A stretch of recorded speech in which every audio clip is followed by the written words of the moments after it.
Good morning everyone. हमेशा की तरफ फिर से एक बार आप सभी का कल्याणी एकेडमी के इस प्लेटफॉर्म पर बहुत बहुत स्वागत है। चलो करते हैं आज की हम क्लास स्टार्ट, है ना। तो आप सभी को पता है कहाँ तक हम पढ़ चुके थे, है ना। टाइप 6 हमारा चल रहा है। टाइप 6 में मैंने क्वेश्चन नंबर 11 करवाया था और 11 के जैसा सेम 12 है जो आपको सेल्फ करना है। मैं आऊँगा क्वेश्चन नंबर 13 पर। चलो करते बात, क्वेश्चन को रीड करते हैं ना। एक कारखाने में मजदूरों की संख्या 9:8 में कम कर दी गई, है ना। चलो तो हमारा खेल स्टार्ट होता है अब।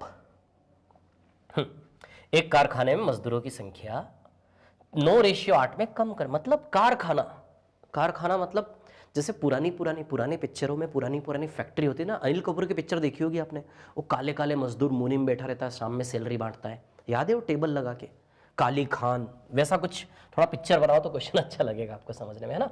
एक कारखाने में मजदूरों की संख्या 9:8 के अनुपात में कम कर दी, मतलब क्या, पहले और अब, है ना। 9:8 के अनुपात में कम कर दी का मतलब क्या, तो ऐसी कहानी बनाओ कि मानो पहले 9 मजदूर काम करते थे कारखाने में, अब केवल कितने काम कर रहे हैं, 8। 9:8 में कम कर देंगे मतलब 9 थे तो अब 8, ऐसी कहानी बनाओ। और इसके बाद उनकी प्रतिदिन की तनख्वाह 14:15 में बढ़ा दी गई। तनख्वाह, उनकी सैलरी किस रेशियो में इंक्रीज कर दी, 14:15। क्लियर है ना। मतलब पहले उनकी सैलरी, मान लो पहले वो 14 रुपए प्रति मजदूर बांटते थे, अब जो है वो 15 रुपए प्रति मजदूर बांटते हैं। क्लियर।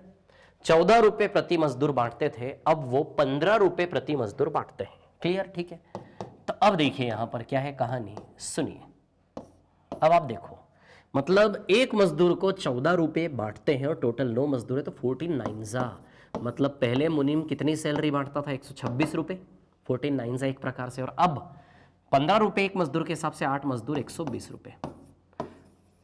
अब वो कितने रुपए बांटता है, 120 रुपए। देखो ओवरऑल फैक्ट्री ने जो सैलरी बांटी उसमें 6 रुपया एक प्रकार से बचाया कि नहीं बचाया, रुपया नहीं है एक्चुअली, यूनिट है ना।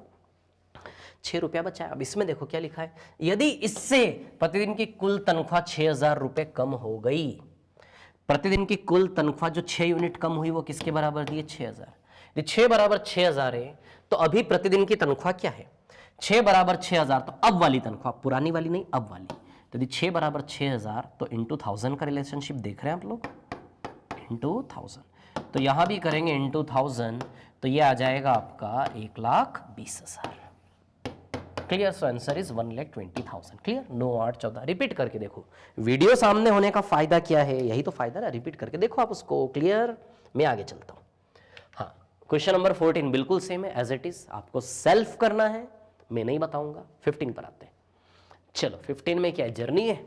चलो, एक व्यक्ति 48 किलोमीटर की यात्रा को ट्रेन, बस तथा कार द्वारा, पागल है क्या व्यक्ति, 48 किलोमीटर की केवल यात्रा को 3 टुकड़ों में तय कर रहा है, थोड़ा ट्रेन से, थोड़ा बस से, थोड़ी कार से। क्या जरूरत है इतनी, ये क्या, ट्रेन से, बस से और कार से, अच्छा ठीक है, के अनुपात में तय करता है तथा वाहनों का प्रत्येक किलोमीटर किराए का अनुपात 8:4। किराया, कितना किराया लगेगा किसका, है ना। चलो समझो, 48 किलोमीटर को 3 टुकड़ों में वो कवर कर रहा है।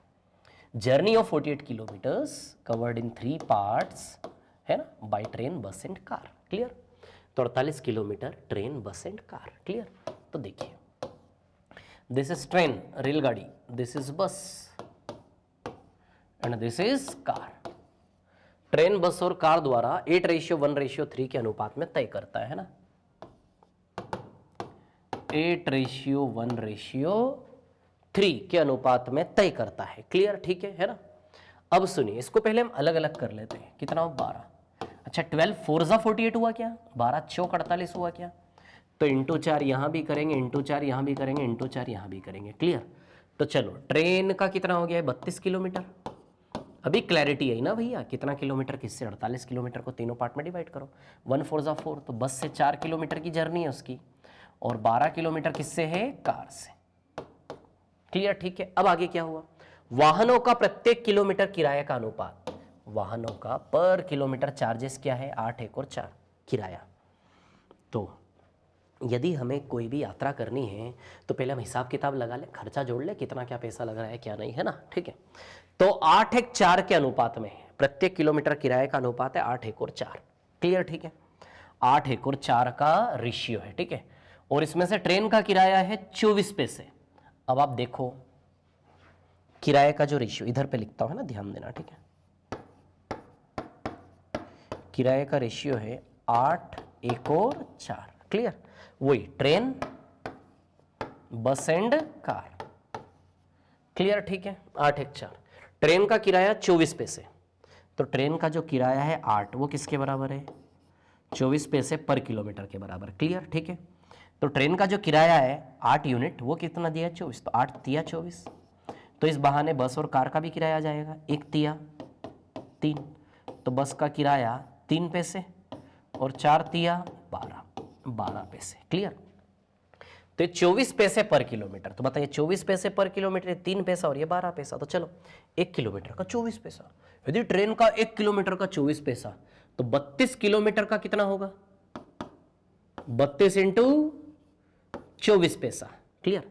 अरे 24 पैसा 1 किलोमीटर का 24 पैसा, 32 किलोमीटर का 32 इंटू 24, 4 किलोमीटर का 4 इंटू 3, 3 पैसा पर किलोमीटर ना, 4 इंटू 3 पैसा, और ये 12 पैसा पर किलोमीटर, यानी कि 12 इंटू 12 पैसा, क्लियर। तो चलो अभी देखो 24 into 32, I think this is 768, है ना, ठीक है। 48 8 72 768 पैसा, प्लस ये कितना है 12 पैसा, प्लस ये कितना 144 पैसा, है ना, ठीक है। 156 और ये, ठीक है, तो कितना हो गया 964 पैसा हो गया क्या, 768 प्लस 156, 6 और 8 14 12, है ना, 924 पैसा टोटल खर्चा आएगा, 924 पैसा। रुपए में लिखें तो 9.24 रुपीस, ये आएगा टोटल खर्चा, यही तो निकालना है ना, 9.24 रुपए।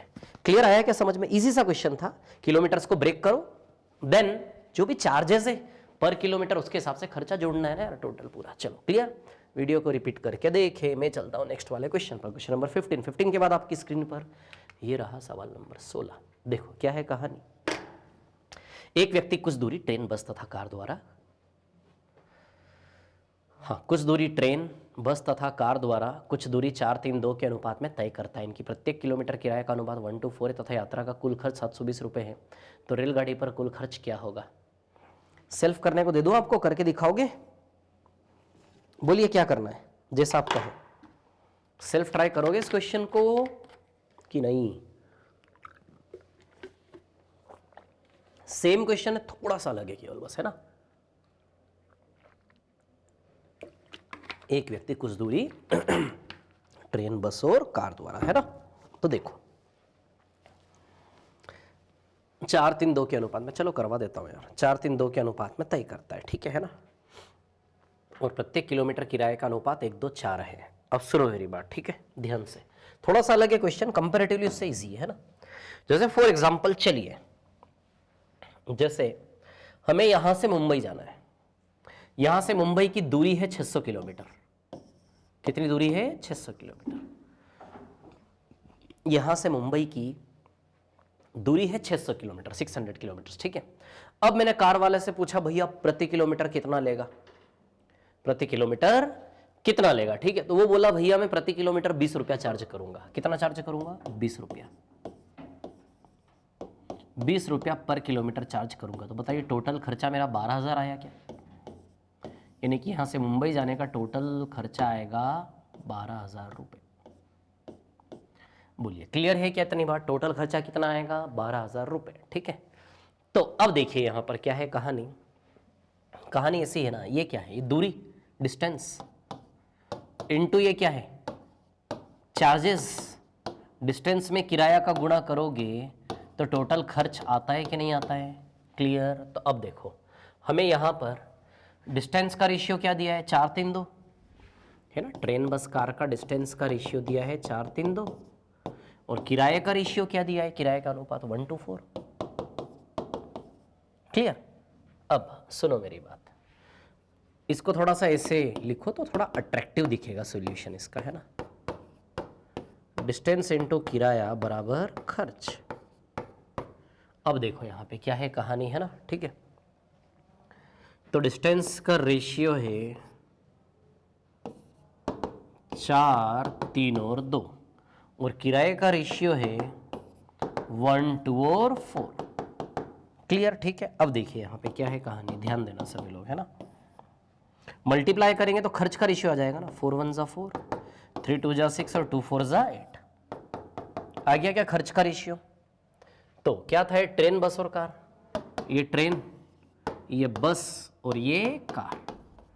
क्लियर। तो रेशियो है 4 6 8 का। तो टोटल खर्च कितना यूनिट हुआ, 18 यूनिट हुआ क्या।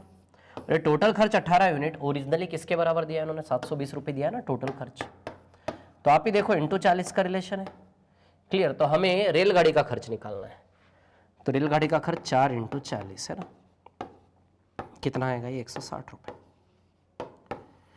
क्लियर है क्या, इतनी बात सभी को बोलिए, आया समझ में। आंसर विल बी 160 रुपीज, 160 रुपये। क्लियर है क्या सभी को, है ना, 160 रुपये इसका आंसर आएगा। ठीक है, चलिए आगे चलते हैं, नेक्स्ट वाले क्वेश्चन पर चलते हैं ना, ठीक है। रिपीट करके देखिए। चलो टाइप 6। अब एक चीज समझना है सभी लोगों को कि जो टाइप 6 है ना, टाइप 6 में मैंने रेशियो में आए हुए प्रीवियस क्वेश्चन का सेट दिया है। व्यापम में जितने भी क्वेश्चन आए हैं ना आपके रेशियो टॉपिक से, उन क्वेश्चन का सेट है ये टाइप 6, ठीक है। तो चलो पहला क्वेश्चन, मतलब ये जो क्वेश्चन आपके सामने व्यापम में आया हुआ सवाल है। अभी तक हमने टाइप वाइज पूरा ज्ञान लिया रेशियो टॉपिक का, अभी व्यापम में आए हुए सवाल हमारे सामने है। तो चलो इस क्वेश्चन से स्टार्ट करते हैं। चलो इस क्वेश्चन को सॉल्व करके दिखा सकते हैं क्या आप लोग, एक बार ट्राई करिए। आता है कुछ आंसर बनता है इसका तो प्लीज बताइए। यदि कुछ आंसर इसका बनता है एक बार पढ़ लीजिए, और कुछ आंसर यदि बनता है तो करते हैं हम डिस्कस इस पर ना, है ना। चलो देखो, दो संख्याएं 3 और 12 है। इन दोनों संख्याओं में कौन सी संख्या जोड़ी जाए कि 2/5 के अनुपात में। किया था ऐसा क्वेश्चन हमने, टाइप 2 में था ऐसा क्वेश्चन, याद है आप लोग को, करवाया था मैंने। दो संख्याएं 3 और 12 है, 3 और 12। क्लियर। इन दोनों संख्याओं में कौन सी संख्या जोड़ी जाए,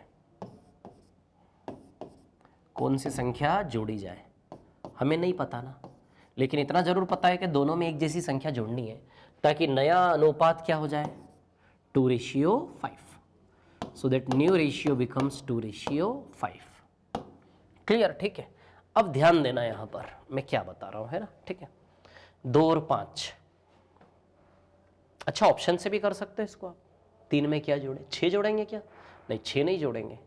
5 जोड़ेंगे, नहीं 3 जोड़ेंगे, यस 3 या 8 जोड़ेंगे। यदि 3 जोड़ते हैं, ठीक है, तो 6 और 20, नहीं 8 जोड़ेंगे शायद, 8 जोड़ते हैं, नहीं 8 नहीं जोड़ेंगे, 3 जोड़ेंगे, 3 और 3 6, 6 और 15, यस आंसर 3 आएगा। ऑप्शन से कर सकते हो आप।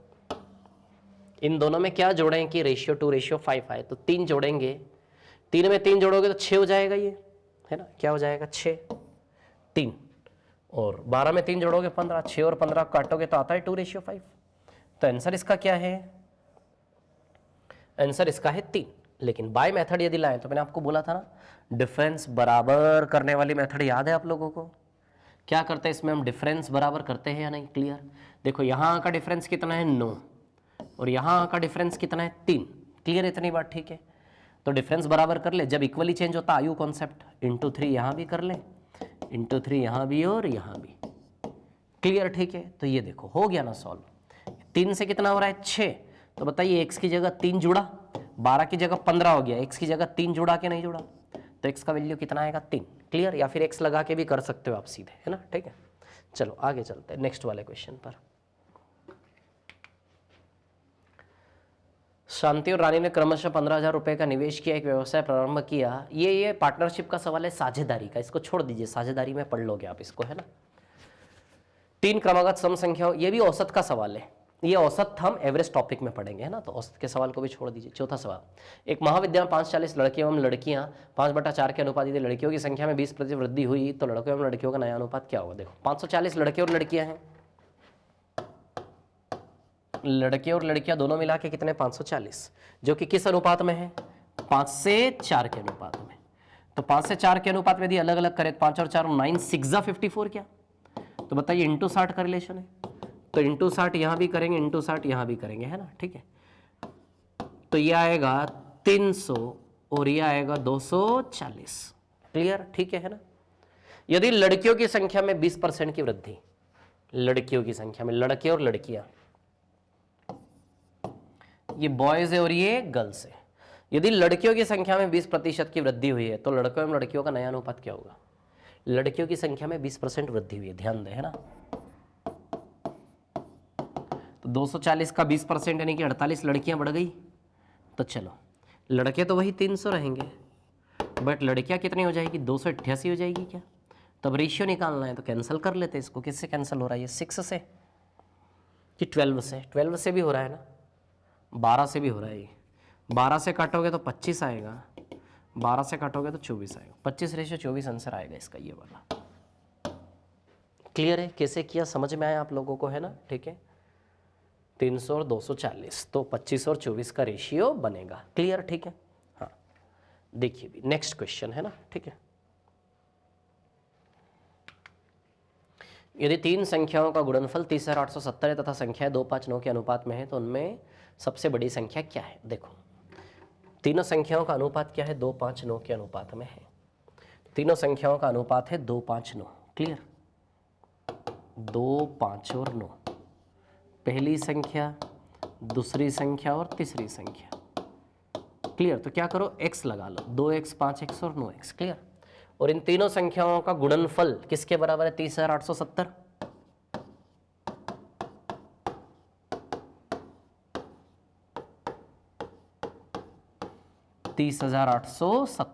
क्लियर।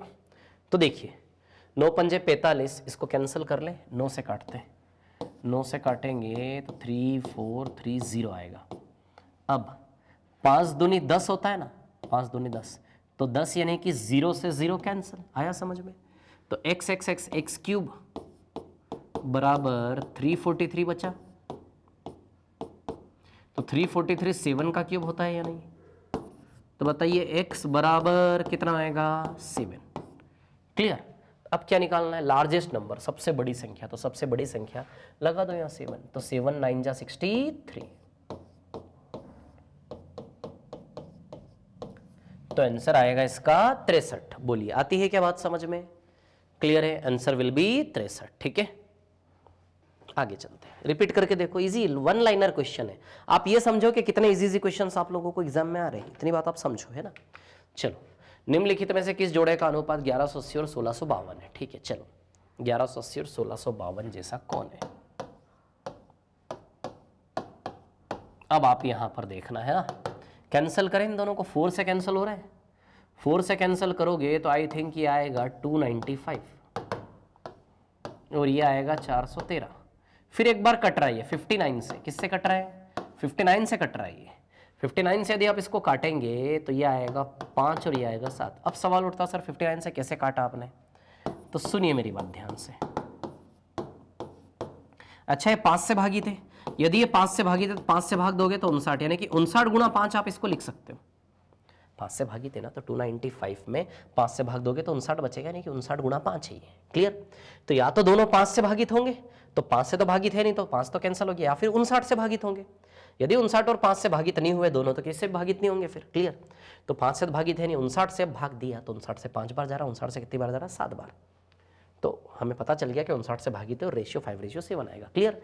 जब दो नंबर किसी से भी कट नहीं रहे होना, फिर हमें HCF की मदद लेनी पड़ती है, HCF की, महत्तम की, क्लियर, ठीक है। तो इतना गहराई में भी मत जाइए, बस ज़्यादा मत सोचिए कि सर कैसे काटेंगे, बड़ा नंबर आ गया। तो ये जो बताए इतना ध्यान रखो, अभी HCF LCM में सब आप सीखोगे, है ना।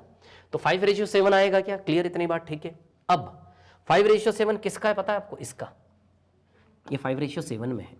आप कैंसिल करो 25 से, 25 से 25 बार जाएगा ये, और ये 25 से जाएगा 35 बार, है ना, या फिर 5 से काट लो, 5 से 5 बार, 5 से 7 बार, तो ऑप्शन सी आंसर बनेगा 5:7, 5:7, क्लियर। अच्छा क्वेश्चन था, रैंडमली एग्जाम में आता, बच्चों के सामने तो नहीं कर पाते, क्लियर, यहाँ अटक जाते किससे जाएगा इसे।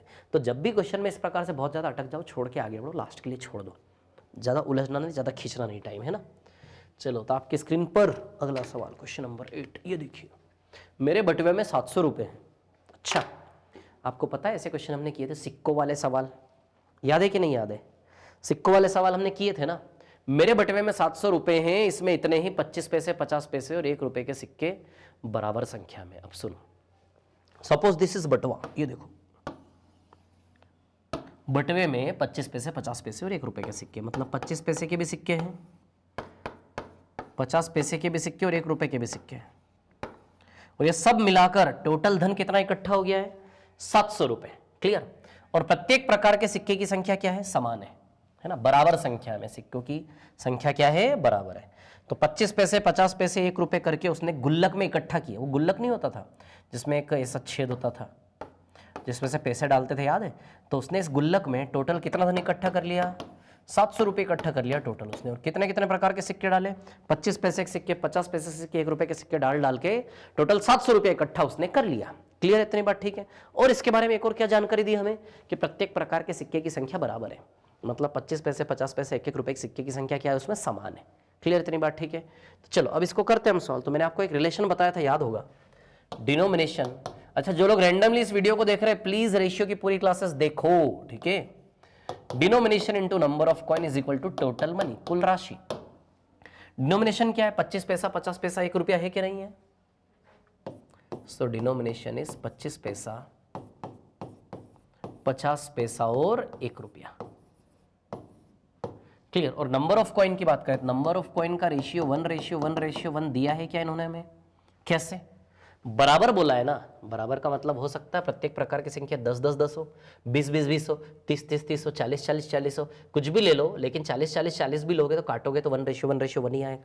तो जब भी बराबर बोले तो 1:1:1 लेना है नॉर्मली। ठीक है। चलो अब देखो, ये डिब्बा बना लेते हैं, गुल्लक बना लेता हूँ ऐसा, है ना। इसमें 3 प्रकार के सिक्के हैं, 25 पैसे, 50 पैसे और 1 रुपये। क्लियर। और सिक्कों की संख्या का रेशियो क्या है? 1:1:1। रिलेशन तो पता है ना, नंबर ऑफ कॉइन बराबर है टोटल मनी, टोटल धन। ठीक है। तो एक काम करते, एक्स लगा लें, 1x और 1x। क्लियर। अब डिनोमिनेशन में नंबर ऑफ कॉइन मतलब पैसा जोड़ लेना टोटल। चलो 25 पैसे का एक ही सिक्का है तो 25x पैसा, क्या आएगा ये? 25x पैसा। क्लियर। 50 पैसे का भी एक ही सिक्का है तो 50x पैसा आएगा ना, 50x पैसा। क्लियर। और 1 रुपये यानी कि 100 पैसा, 1 रुपये को आप क्या लिखोगे? 100 पैसा। ये पैसे में, ये पैसे में, ये भी पैसे में, 100 पैसे का एक ही सिक्का तो 100x पैसा। क्लियर इतनी बात? अच्छा, टोटल धन कितना हो गया? ये 175x पैसा हो गया क्या?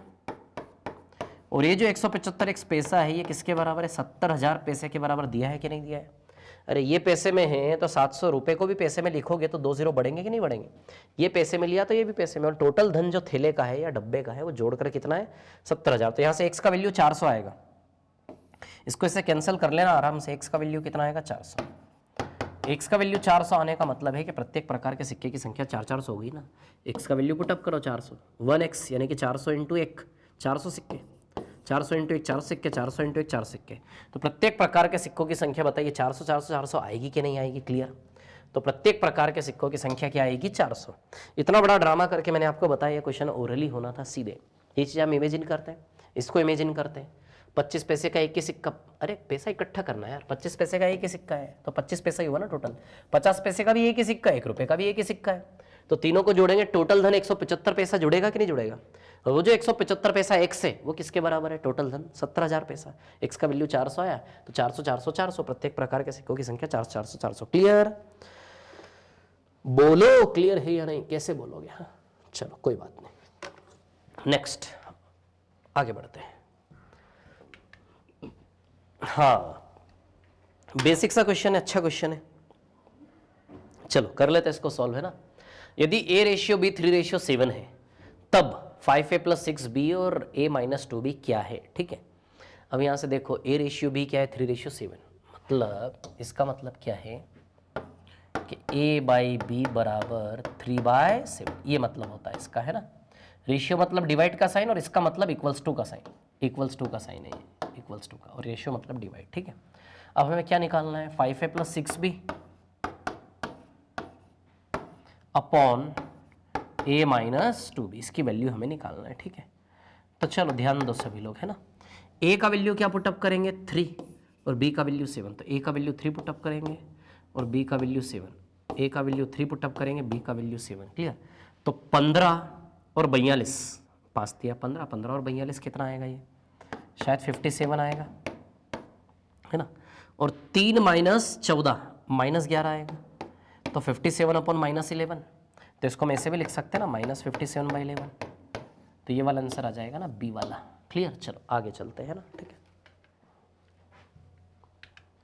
सवाल नंबर 10। 3 वस्तुओं का औसत मूल्य 300 रुपये, यदि उनके मूल्य का अनुपात 3:5:7 हो तो उसमें सबसे मूल्यवान वस्तु का मूल्य ज्ञात करें। ठीक है, 3 वस्तुओं का औसत मूल्य कितना है, 300 रुपये। अब समझना बात को, 3 वस्तुएं हैं, मान लो पहली, दूसरी और तीसरी, तीनों का औसत मूल्य कितना दिया है, 300 रुपये एवरेज, मतलब तीनों का औसत जो है वो कितना है, 300। क्लियर। औसत 300 का मतलब है, तीनों का औसत 300 होने का मतलब है कि तीनों का सम कितना आएगा, 900। औसत मतलब होता है पर प्रति वस्तु के, प्रति वस्तु 300 300 300 तो कितना आएगा, 900। यदि उनके मूल्य का अनुपात 3, 5, 7 है, मूल्य का अनुपात क्या है, 3, 5 और 7। क्लियर। तो अब देखो 3, 5 और 7 टोटल 15 यूनिट, 15 यूनिट बराबर 900। ठीक से देखो इंटू 60 का रिलेशनशिप है क्या, अरे तीनों संख्याओं का योग 15 बराबर 900 है ना, इंटू 60 का रिलेशन है, तो हाईएस्ट प्राइस, सबसे बड़ा प्राइस, तो 7 × 60 करेंगे, आंसर आएगा 420। क्लियर, आंसर आएगा 420। ठीक है, ये ऑप्शन गलत है, सारे गलत है, इन्होंने ना 900 की जगह 300 लेके 140 बताया, गलत है ना, चेंज कर लेना, आंसर 420 आएगा। आगे चलते हैं नेक्स्ट वाले क्वेश्चन पर, है ना। Question number 11। दो संख्याओं का अनुपात 7:8 है, यदि इन दोनों संख्याओं में 3 जोड़ दिया जाए तो इसका अनुपात 8:9 हो जाता है। अब एक चीज़ आप समझो, जो भी सवाल हम कर रहे हैं, इन सब सवालों का बेसिक बहुत अच्छे लेवल के क्वेश्चन हम ऑलरेडी कर चुके हैं 5 टाइप्स में। क्लियर।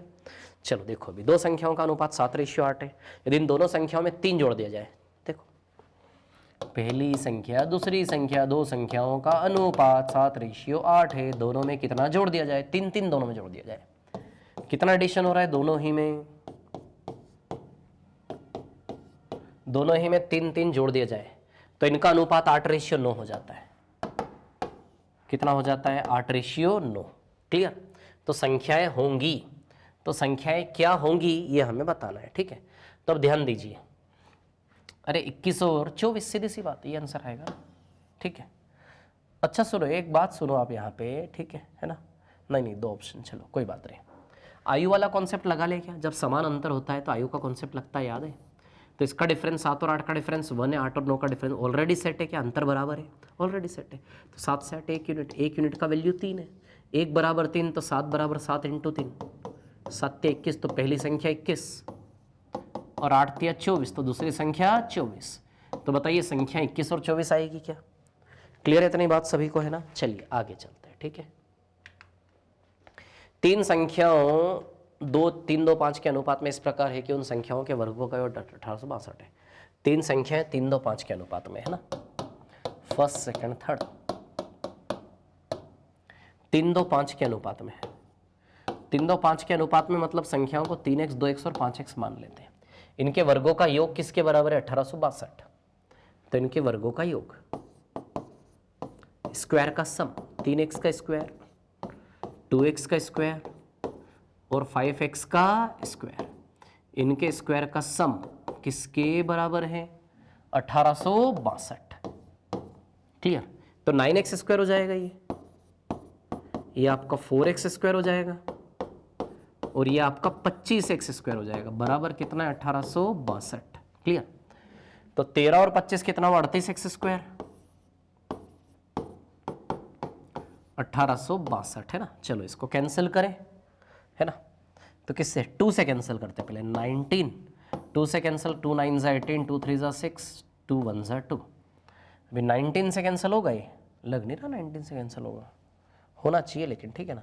19 5 ज़ा 19, 4 ज़ा 76, है ना, ठीक है।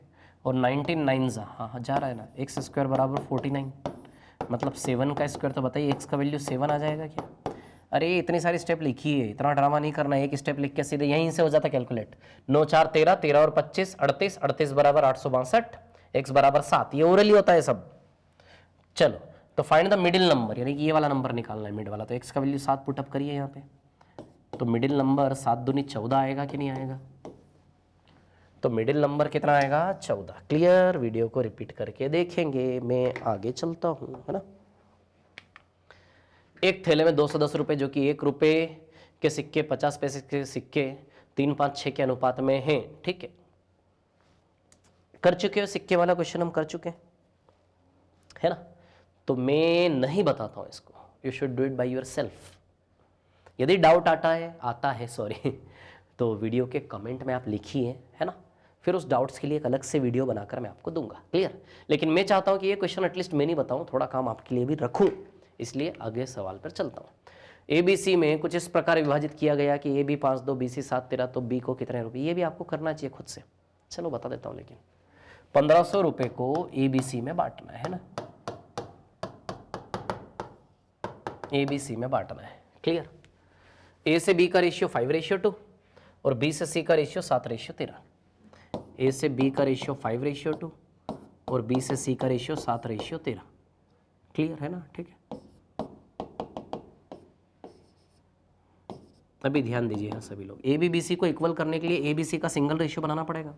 ये भी B है, ये भी B है, दोनों बराबर होना चाहिए, तो एक दूसरे का मल्टीप्लाई एक दूसरे में कर दे, इधर इंटू 7 कर दे, इधर इंटू 2 कर दे, इंटू 2 यहाँ तो इंटू 2 यहाँ भी, इंटू 7 यहाँ तो इंटू 7 यहाँ भी। A का वैल्यू 35 हुआ, B का वैल्यू कितना हुआ 14 और C का वैल्यू कितना हुआ 26। क्लियर? ठीक है। अब देखिए इस रेशियो में ब्रेक करना है, तो 26 + 14 40, 75 यूनिट आएगा। ये किसके बराबर है? 1500, तो इंटू 20 का रिलेशन है ये, इंटू 20। चलिए तो B का शेयर निकालना, 14 इंटू 20 करेंगे तो कितना आएगा 280, तो आंसर विल बिकम 280। क्लियर? ठीक है। हाँ, नेक्स्ट क्वेश्चन आगे चलते हैं ना। मैं एक दिन एक पुस्तक का 3/8 भाग पढ़ता हूं एवं शेष 4/5 व भाग किसी अन्य दिन पढ़ता हूं। ठीक है, मैं एक दिन एक पुस्तक का 3/8 भाग पढ़ता हूं। क्लियर? तब ध्यान देना है ना, एक दिन एक पुस्तक का 3/8 भाग पढ़ता हूं, तो ये कोई पुस्तक है। ठीक है, पुस्तक में क्या होंगे? पेजेस। कितने पेजेस है नहीं पता, उसका 3/8 भाग वो किसी दिन पढ़ता है, पहले दिन, फर्स्ट डे पढ़ता है। ठीक है, फिर आगे क्या बोला? एवं शेष 4/5वां भाग किसी अन्य दिन पढ़ता हूं। अब शेष 4/5वां भाग का मतलब आप समझे हो कि 3/8 पेजेस पढ़ने के बाद जितना भी भाग बचा ना, उस शेष का 4/5 भाग कौन से दिन पढ़ता है? वो सेकंड डे। ये 3/8 भाग पढ़ता है, शेष 4/5 भाग का मतलब जो शेष पेजेस बचे उसका 4/5 जितना होता है उतना दूसरे दिन पढ़ता है। ठीक है, यदि अब मेरे पढ़ने के लिए 30 पृष्ठ बचते हैं, अब जो भी बचा उसमें से 4/5 गया, तो ये फाइनली शेष बचेगा क्या? फाइनली शेष, तो फाइनली जो बचा वो किसके बराबर दिया है? 30। अब उसके पास फाइनली 30 पेज बचे, 30। अब सुनो मेरी बात, नंबर ऑफ पेजेस को जो चाहे वो मान के कर सकते हो, 100 150 210, जो मानना है वो मान लो, x मान लो, y मान लो, सबसे आंसर सही आएगा। जब कुछ भी मानने से आंसर सही आएगा तो क्यों ना ऐसा नंबर डिजाइन करें ताकि रास्ते में आने वाला कैलकुलेशन सरल हो। ठीक है, तो रास्ते में आने वाला कैलकुलेशन क्या? बाई 8, तो जो भी आएगा उसका 3/8 निकालोगे तो 8 से कटना चाहिए ना, और इधर जो भी आएगा उसका 4/5 तो 5 से कटना चाहिए, तो 8 और 5 दोनों से कटने वाला 40 ले लें, तो 40 यूनिट मान लिया नंबर ऑफ पेजेस को। तो 40 यूनिट का 3/8 निकाल लो आप, 15 यूनिट आएगा। 40 का 3/8 निकाल लो, 8 5 ज़ा 40, 5 3 ज़ा 15। क्लियर? तो 40 में से 15 यूनिट गया तो 25 यूनिट बचा। 25 का 4/5 20 यूनिट हुआ, तो 25 में से 20 गया तो कितना बचा? 5 यूनिट। अब ये 5 यूनिट बराबर 30 है, यानी कि यूनिट से ओरिजिनल डेटा का रिलेशन इंटू 6, 5 छंग 30, तो 40 छंग करोगे तो टोटल नंबर ऑफ पेजेस कितने आएंगे? 240, है ना। तो ये क्वेश्चन को मत सीखो, इस प्रकार के क्वेश्चन कैसे करते हैं, कला है, इससे सीखो। आई क्या बात समझ में? क्लियर? तो चलो बहुत बढ़िया, नेक्स्ट वाली क्लास में हम इस टॉपिक को कंप्लीट करने वाले हैं, फिर नया टॉपिक स्टार्ट करेंगे, शायद चक्रवृद्धि ब्याज, जो कि बड़ा इंटरेस्टिंग टॉपिक है। उसको मैं कैसे इजी करूंगा चक्रवृद्धि ब्याज को, ये कल आप देखना, है ना। जो टॉपिक आपको सबसे टफ लगता है उसको कैसे हम सरल करें, कैसे खेलेंगे उसके साथ, ये कला हम देखेंगे, ठीक है। सो चलो बहुत बहुत धन्यवाद आप सभी लोगों का, है ना। मेहनत करते रहें, मोटिवेटेड रहें, ठीक है। चलो all the best, thank you, thanks a lot.